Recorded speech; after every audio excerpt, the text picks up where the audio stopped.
In the middle of the 12th century, after the Wendish Crusade, the pagan land in northern Germany and Poland was annexed or vassalized by the Poles, Danes and Germans. But to the east of Pomerania lay the Balt tribes, like the Prussians, Latgalians, Lithuanians and Curonians. North of them were the Livonians, and further north were the Estonian tribes. Their eastern neighbours were the Orthodox Russian states like Pskov and Novgorod, and they had forced some tribes like the Latgalians and Talava to convert to the Orthodox Church. But the first Catholic mission in the region was led by the German Saint Meinhard, who set up a mission in 1184 in Uxal in Livonia. He managed to find some early converts, notably Kaupo of Tereda. He was a local leader who possibly saw the Catholics as a potential ally against his neighbours. But St. Meinhard died in 1196 and was replaced by Berthold of Hanover, who was more aggressive in his conversion attempts and was killed in 1198. So Pope Innocent III called for a crusade against the pagans, and a German clergyman named Albert founded the city of Riga as the centre of Christian rule in the region. In 1202 the Livonian Brothers of the Sword, an order of warrior monks, was created to lead the crusade,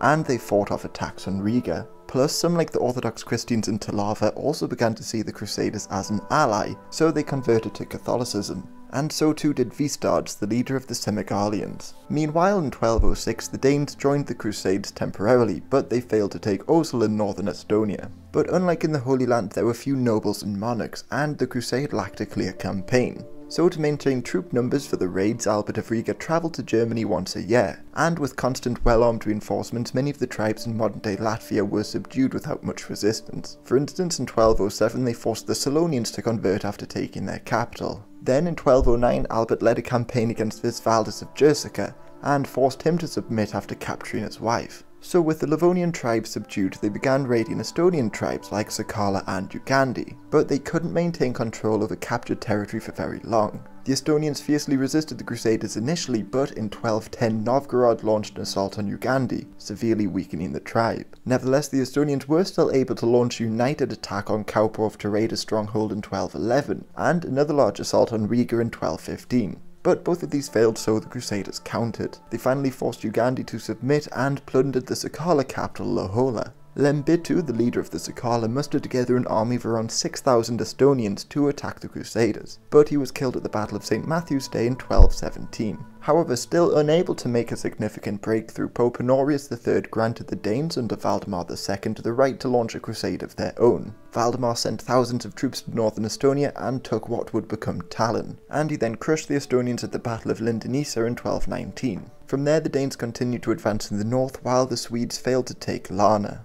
Meanwhile, the Semigalians broke their alliance with the Crusaders and forged an alliance with the Curonians and launched raids. But the Crusaders still managed to advance north, and with the Danes they took over most of Estonia. This is also when the Prussian Crusade began, which saw the Teutonic Order enter northern Europe. But in Estonia, the Swords Brothers, Danes and Bishopric of Riga contended with one another over land. Plus, the Crusaders, unhappy with the wealth in the region, began demanding more taxes, and this led to a rebellion in Estonia in 1223. So Pope Honorius III sent a bishop to settle the land disputes, and after years of campaigning, Osel fell in 1227. So with Estonia now pacified, the Crusaders turned their attention to the Curonians and Semigalians. They however were unable to fight off a Crusader invasion from the north because they were also being attacked by the Lithuanians. So dealing with famine and war, Lamikins, the ruler of northern Courland, made peace with the Crusaders. But they initially remained independent, so further crusades would be needed to expand into their territory. However, the Crusaders had now firmly established themselves in the Baltic region.